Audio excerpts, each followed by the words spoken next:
Hey guys, welcome back to r/MaliciousCompliance. Imagine your tech-illiterate boss ordering you to shut down every non-essential computer system at your company, including all the backups and safety nets, just to save a few bucks. Well, I complied with his orders, and what happened next shut down our entire 200-employee company. Let's dive right into the video. And the first malicious compliance story is titled, "I shut down the entire company by obeying my boss." So it's a real bummer to get a supervisor that has no clue what they are doing. You sit and wonder how they manage to climb that high on the corporate ladder without taking a tumble while they make a good salary and you're scraping by on your wages. Luckily, I've known about Reddit long enough to learn that laughing at the situation is a hell of a lot better than letting it drag down your mentality. So now I will let you all enjoy what was easily the most stressful week of my professional life while easily being the funniest in hindsight. Out of college,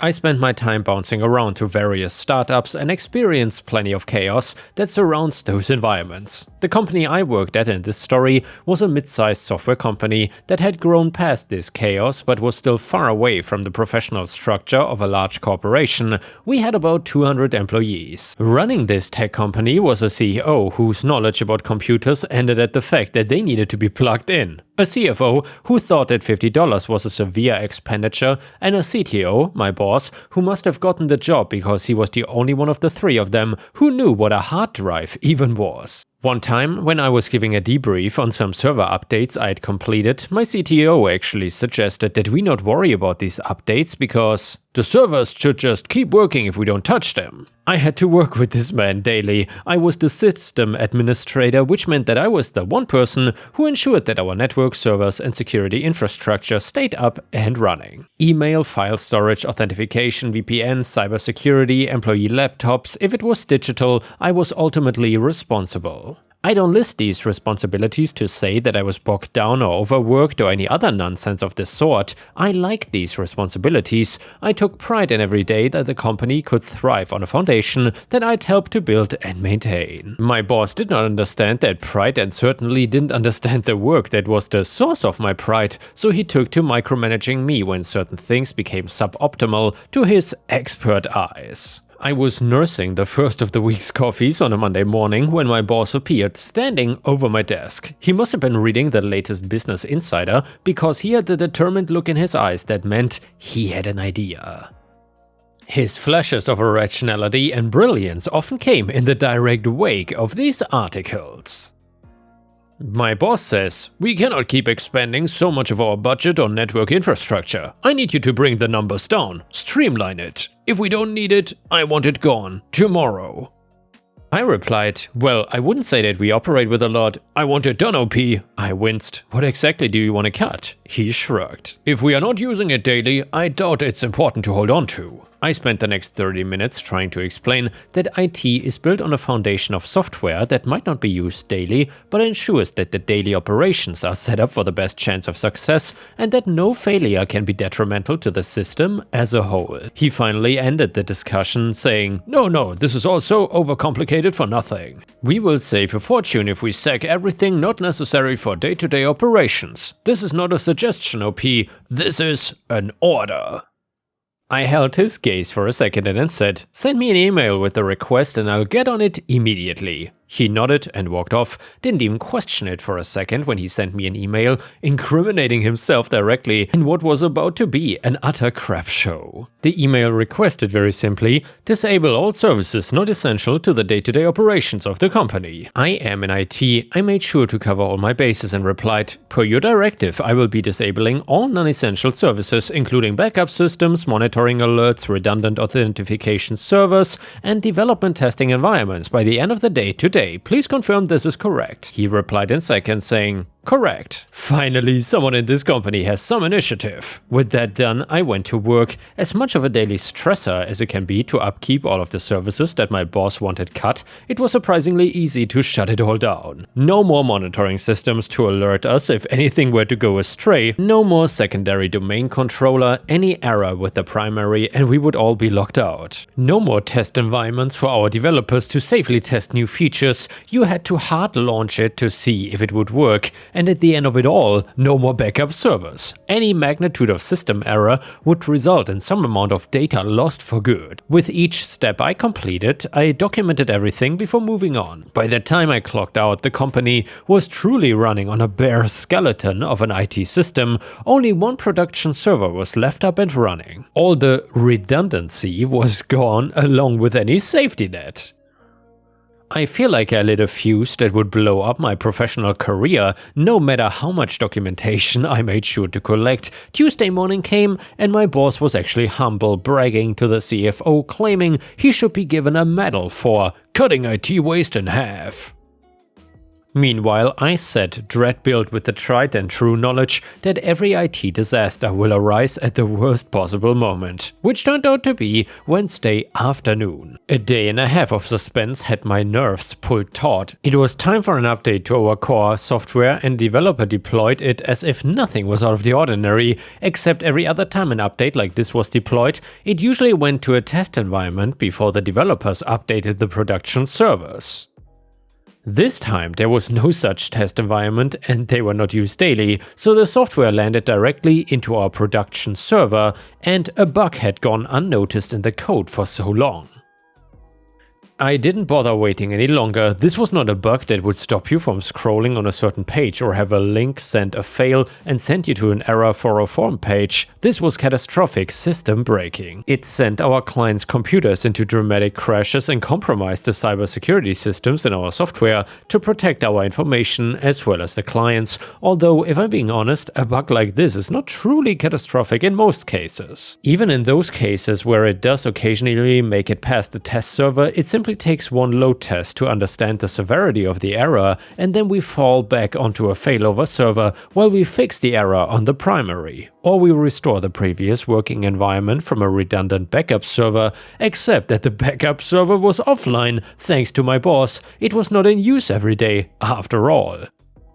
If we know about the error quickly enough, then at least the worst of the security failures can be minimized, except we had nothing monitoring the servers. We realized that an error had arisen when the help desk chat itself threatened to crash due to the mounting avalanche of requests. Why can't I log in? The system is down. Why is my computer frozen? In less than half an hour, there was not a drop of productivity left in the entire company. The company grounded to a halt. No one could log in, no one could access files, no work could get done. Client accounts were not working for customer service, contracts were not accessible for sales, and the developers had to work from local copies and dig through weeks of documentation trying to recreate the stable production environment. The CEO stormed into my office red-faced, screaming, "What the hell is this? Why is the company completely paralyzed?" That would be because we no longer have backup servers, monitoring, or redundancy anymore. The CEO was barely containing his temper when he spat out, "Why would that be the case?" Sir, respectfully, this is a result of orders given to me by a superior. I have the documentation in my email. I showed him the emails that I had shared with my boss. My office is adjacent to my boss's, so I was able to hear the entirety of the CEO's rant laying into my boss. The CEO stormed out of the IT department with the simple parting phrase of, "I need this back online now," which was nice to say and all, but it wouldn't make the process any easier. Developers worked with local codes and all those weeks of documentation to recreate a new production environment from scratch. Most employees were camping out in their cars or just sleeping at their desk, and I'd be surprised if all the overtime pay did not easily outstrip the savings for the brief time the servers were up with 0 non-essential servers. Clients were furious and we made headlines.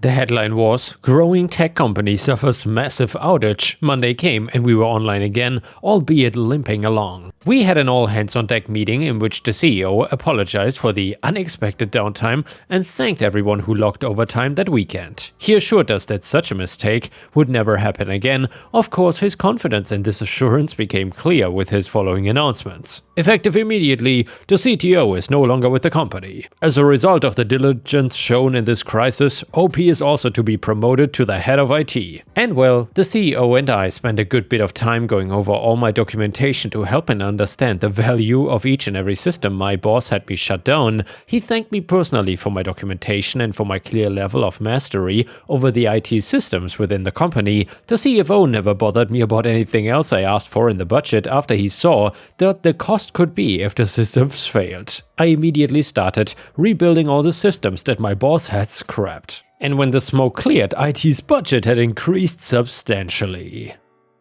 Maybe I shouldn't have taken my boss seriously in this moment of ignorance. I could have pushed against the order preemptively, or I could have cut a lot less than I did and keep some failsafes in place. None of that would have revealed the danger of my boss's ignorance though. Ultimately, I'm proud of what I did, and I'm especially proud of where it has continued to lead me in my career. And yeah guys, it seems like if you want a promotion, malicious compliance can be the way to get there. If you enjoy the malicious compliance stories, please don't forget to like the video and click that hype button if you want to support me. It might only be available on mobile though. The next one is another fantastic malicious compliance story, and it is titled "Need all the equipment back. Fine, this project is all yours too." I was working remotely for a European-based manufacturer of, at least my division, high-end broadcast processing equipment. They also made other pro equipment, but this area was the highest and by far the most technically demanding. Very niche-y, very configuration dependent, etc. Great technical staff and developers in Europe. We had great relationships, being a bunch of tech nerds who could talk about IP ranges and capacitor values for hours. The US office just took orders from the HQ over there, had some good basic techs but not set up to do any high-end troubleshooting, which is exactly why I existed. There was an acquisition coming up and auditors started to be involved. We had to send in inventory of all of our computers and test gear, etc. Fine, whatever. Well, remember that setup dependent part. I was right in the middle of a huge project with one of the largest US broadcasters, which had already resulted in one of the largest upgrade sales this division had ever made, and was testing some fresh from the sandbox SNMP features. So this is pretty old tech that is still being used, and I enlisted an older Supermicro server that I'd been barely using for remotely accessing some kit in my workshop to do some basic SNMP functions to make sure these new features did not bung anything up before I literally put them on air in 50+ stations. Things were working fine with tests. I would get a new revision first thing in the morning, bang on it a bit, send it off to my tech contact by my EOD at the network, which was his morning. Not terribly difficult, but pretty niche-y. And also one reason I worked for this company, no one knew at all what any of this was in North America. So auditors are involved, and the North American office that just takes orders sees this Supermicro server on the inventory list, and it is just the end of the world. Why is there a server out in the field? Why do you need so much test equipment? Who approved this? Etc. My first couple replies were just disregarded because no one knew what I was talking about. A decision was made that this server had to go back. A third insistence from me that this was actively used and who else would take this over fell on deaf ears. It was the most important thing in the entire world that they get this server back. It's a junky old Supermicro 1RU utility beast that cost maybe $1,000 at most. For whatever reason, I was feeling extra snarky the day I should have boxed the server up, so I wrote an extra friendly note to all the techs, the decision makers at the US office, and to my tech contact and his boss at the network, introducing everyone, thanking them for taking over this critical project, and thanking the HQ for helping take on this time-sensitive test phase that would really help me get to other critical projects. But about 25 minutes later, I sent tracking information for all the kit, still didn't box up the server I was supposed to send back. About an hour later, I get a really odd email from one of the decision makers in the US office. He does not want to admit that no one at HQ doesn't know what the hell I was talking about technically, and simultaneously realized that this is a huge account that would totally affect their bonuses if another nice sale came through. They were trying to save face and cover for their tax by suggesting maybe I get them up to speed on the project before we do anything drastic. I just replied to this email with the tracking information again and mentioned I had suggested this 3 times now. 25 minutes later, I get a freaked out phone call from the head tech at the US HQ. Him and his superior, the decision maker, have us gotten a very nice call from my contact's boss at the network. They were so happy with the service so far. I had a great relationship at this point and excited that having someone else checking these updates would allow me to be on site more, big future plans, etc. And he is wondering who's gonna do this work now. Now this comes up. I just repeated it 3 times, this was brought up now, so clearly this decision was educated, they know best. So now there's full-blown panic at the US HQ. Knowing this, I sent a note to the developers in Europe to make sure the new updated code goes to the catch-all address for the US HQ tech team and not me, because they will be doing the testing going forward. This has the desired effect because now the head of development in Europe is on the horn with the decision maker in US wondering about who they recently hired without approval to be able to have these in-house resources now. By the time that UPS pickup was supposed to have happened, somehow having this old server back was no longer the highest priority. In fact, I never heard about this server again.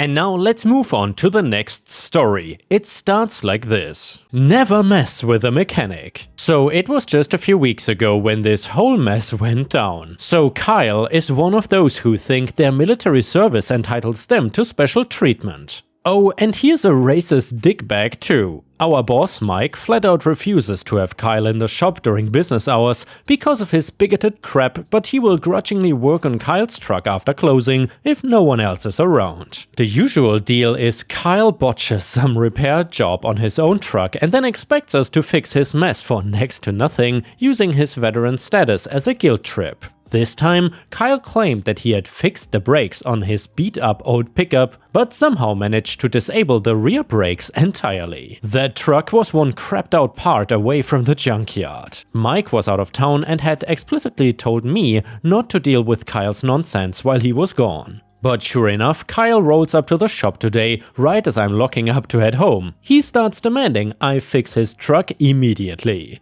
I told him Mike would handle it when he got back. That pissed Kyle off and he muttered some racist BS under his breath before I told him to piss off until Mike returned. I started driving home, but barely a minute later I noticed that Kyle's truck is following me, matching my lane changes. Since I live about 40 miles away, I knew his crappy truck would not be able to keep up with me if I took the long rough route through the hills. I didn't want to risk outrunning him and causing a wreck either, so I called up my buddy Rob, who lives maybe 10 miles out in the desert, and told him I thought I was being followed. Told Rob that I would swing by his place and take the scenic route to lose this a-hole. Rob said he would meet me halfway in case he needed to scare Kyle off. Well, the scenic route is this 7-mile stretch of rough desert road that will tear up any truck without serious off-road mods. Lots of locals use it to test their desert racers and rock crawlers. When I hit the turnoff for that road, sure enough, Kyle's headlights turned in behind me. At that point, I killed my regular headlights, flipped on my extra bright off-road lamps and just floored it. Made sure to hit those first big jumps hard to really punish his sorry excuse for a suspension. Right before the jumps, I kicked up a huge cloud of dust and then killed all my lights and pulled over to wait. Few seconds later, I saw Kyle's headlights appear, bouncing like crazy as he cleared that first jump. The violent shaking told me his suspension was already wrecked from that big drop. I flipped all my lights back on to make sure he could see where I was going and then just took off towards Rob's place. When I got there, Rob and his brother were waiting with these big crap-eating grins. Rob said he had seen my lights coming from over a mile away, but never spotted Kyle behind me. So I just laughed and said, looks like he missed that first jump, guess I would better call rescue. We hung out for a bit more, shooting the crap before I took a different trail back towards the highway home. Later that night I got a call that Kyle was physically fine, but his truck was literally bent in half where the cab met the bed from that 5-foot drop he took.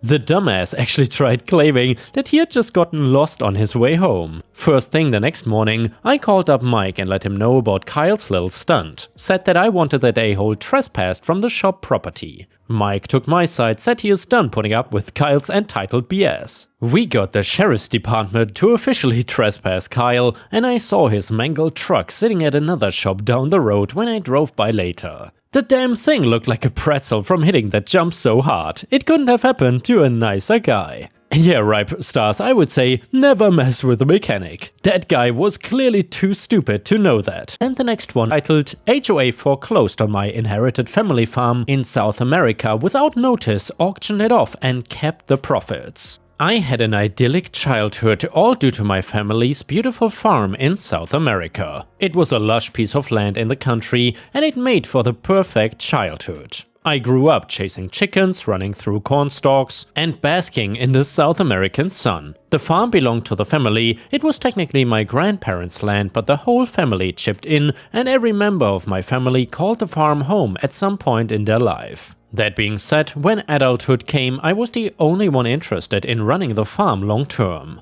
When I went to college, I studied agriculture as well as business, so when I inherited the land, I would be ready for it. Despite my South American roots, I was fortunate enough to be a US citizen too, which gave me an advantage when a critical job with the Department of Agriculture opened up. I knew it would mean being far from home, but the job would give me so much insight and experience to bring home to the farm. Plus, my devoted extended family members would remain on the farm, making sure every day-to-day operations was running smoothly. I'd been working in the position for about 5 years and the farm was running smoothly in my absence. I had even been able to implement some of the ideas I had learned on the job remotely. I looked forward to the day I would make my triumphant return to the farm, but that mental image was dashed one fateful day. My phone rang in the late afternoon and the screen showed my cousin Julio's name. Julio ran the farm in my absence. He was my greatest asset on the property and my closest friend, but when I picked up my phone that day, he did not sound like himself. Julio was audibly crying as he said hello. ¿Qué pasó? I asked with concern. Something bad is happening here, Julio said between sobs. Tell me, I insisted. Bulldozers. A group of men showed up with bulldozers and a letter, Julio said. What kind of letter? I asked. It's from the HOA. It claims that they foreclosed on us and auctioned off the land a week ago, said Julio. Foreclosed? I have payment receipts and I always pay on time. They cannot foreclose on us when we are in good standing, I said. I know. I tried to talk to them, but they are not listening to reason. They say you no longer have a stake in the land. I think you need to come home, man, said Julio. A few moments later, I hung up the phone seething with rage. How could this have happened? I was not about to let the HOA get away with this scam, so I started shopping for plane tickets right away. My trip home was stressful. It was a long drive followed by a long flight, finished with another long drive, and the entire time my mind reeled through the HOA nightmare. Not even the sight of my beloved farm calmed me down, because what was normally a pretty picture was marred by the presence of bulldozers parked along the property line. That strengthened my will for battle. I settled in and then took the paperwork down to the HOA office. I was determined to confront the board and make them remove their equipment from my land, or I would have to take legal action as well. The HOA board was made up of 5 nosy busybodies. They were all locals, but I'm not even sure if any of them had any real estate or land management experience. They were all present when I arrived at the HOA building. I waited patiently in their lobby for my chance to speak with them. Finally, an assistant came and ushered me to a conference room in the back of the building. There, the board members were arranged around the table, doing their best to look important. I took a seat at the one empty seat and made my case. Hola, I said, determined to be cordial. My name is Marcus Ora, and I'm the owner of the farm. Hello, Marcus, everyone murmured. My family has owned this land for over a century. It is an operational family farm that provides for a large extended family. We also provide for the community through sales and trade of our produce. A few of the board members nodded and smiled. I felt pretty good. However, recently a crew of demolition workers showed up on my family's land stating that we didn't own it anymore. I'm an honest man and I want to do right by my community and my family. I pay on time and never violate the rules. That is why I'm so confused about how you can get away with seizing my land, especially without informing me. Marcus, a female board member, began. I'm so sorry for the stress this has caused, but unfortunately you were behind on your payments and that gives us the right to recoup our losses. I pay the mortgage on time every month. I brought the receipts, I said, reaching into my briefcase for the papers. There's no need for that, another board member chimed in. Excuse me? I said. We don't need to review your mortgage receipts because you're right that the mortgage has been paid on time. They said. Then how can you foreclose on my farm property? Well, your farm is in arrears on HOA fees and therefore the only way we could recover our fees was to take action, said the HOA board member. I don't understand. How far behind were we? I asked. It doesn't matter. "You did not pay and you lost your land," said another HOA member very carelessly. "Excuse me?" I said, beginning to lose my polite demeanor. "You heard me," the man snapped. Now I was really enraged, but before I could say anything, the female board member cut in saying, "Everyone calm down please. Marcus, I'm sorry, but that is our situation. If you want to discuss it further, I would suggest coming back with your lawyer." I was shocked at how rudely these people were acting, but I would not give them the satisfaction of watching me lose my temper. "That is how it's gonna be," I said, and no one said anything in reply. "Fine then, you'll be hearing from my lawyers." I left their office in a rage, but more determined than ever to figure this out. There was something fishy about those HOA people. They were all too happy to snap up my land without letting me know, which made me wonder how many other residents had fallen victim to their shady ways. I headed to my cousin Julio's home where I was staying. I immediately set to work pouring through old mortgage and HOA letters and documents. It took some digging, but I finally found something helpful. Somehow, whether it was intentional or not, I don't know, they had been addressing the bills for the HOA fees to a deceased cousin of mine. No one had gotten their mail in years, so the bills went unnoticed. I was nervous to find out what the balance due would be, but when I called the collection office, they informed me the outstanding balance was only about $200. How could that be? After the HOA foreclosed on the farm, they auctioned it off for over $1 million.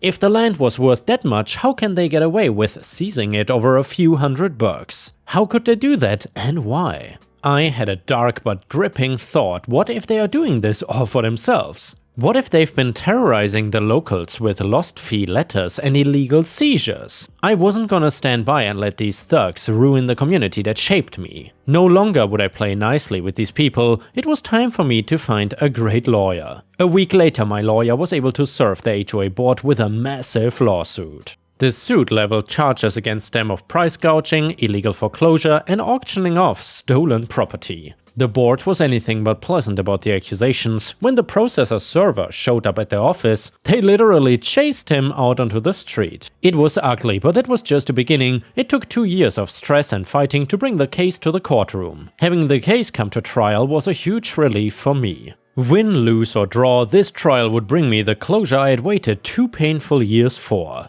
The case began predictably, but it got really exciting when the testimonies began. My lawyer had assembled an incredible group of witnesses to the HOA's board's malfeasance. From other locals to employees on the farm to myself, the lawyer thought of just every angle. My cousins all confirmed the story of the horrible day the bulldozers arrived, and a neighbor attested to going through a similar experience with a wrongful seizure at the hands of the HOA. I did not want to get my hopes up too high, but after the neighbor's testimony, I could see something on the judge's face that looked like sympathy. The judge called for a recess to review the case, and I left the courtroom feeling optimistic. After the break, the judge called for order. He said, "It is no secret that I'm not a fan of this HOA board. I've tried several cases related to their misdeeds, and frankly, repeat offenders like this make me sick. The Aura family has been an asset to this community for decades, and this mistreatment of their farm tarnishes the legacy of our great community. That's why I intend to close the book on this matter permanently today."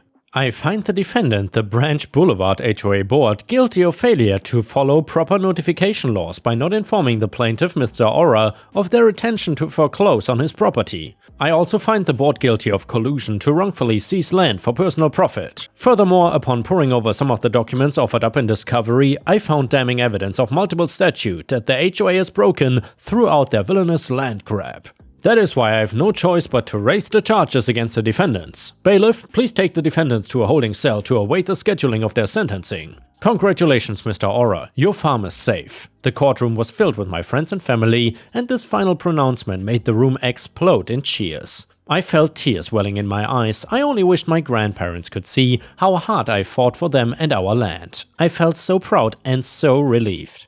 A week later, I was relaxing on the farm while the HOA board sat through their sentencing. In addition to the farm, the board was made to return the auction money they made and charged with fraud. They were each sentenced to 5 years in prison and barred from public office. It was a small reward, but it felt good. The true win was the impeccable view from my family's farm and the knowledge that never again would someone take it away from me. And yeah, Ripe Stars, at this point really every single HOA should know, never mess with farm owners. You will deeply regret it. And the next one is gonna be a fantastic malicious compliance story. This one is titled, "Manager told us we had to do the dress code to the letter, so I did to the letter." So I used to work at a company that had a business casual dress code. It was always sort of ambiguous. People wore polo shirts, button-down shirts, blouses, slacks, whatever. No one really cared as long as you looked tidy. Then we got a new manager, and in his first week he sends out an all-staff email. It says, "From now on the dress code is to be followed verbatim as written in the handbook and no exceptions." Well, alright, I dug out the dusty employee handbook and really read the dress code.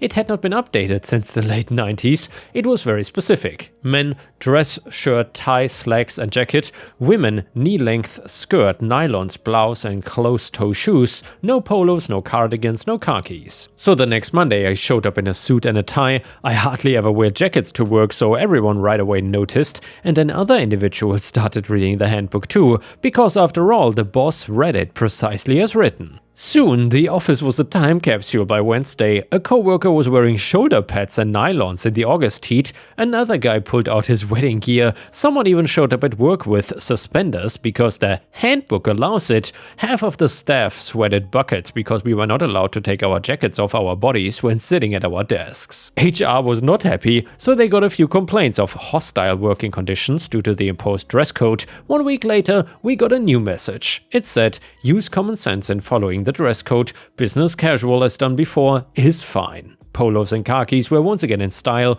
and our manager never brought up the handbook again. And yeah guys, please check out my endless playlist on the left if you cannot get enough of my content, otherwise I will see you again tomorrow.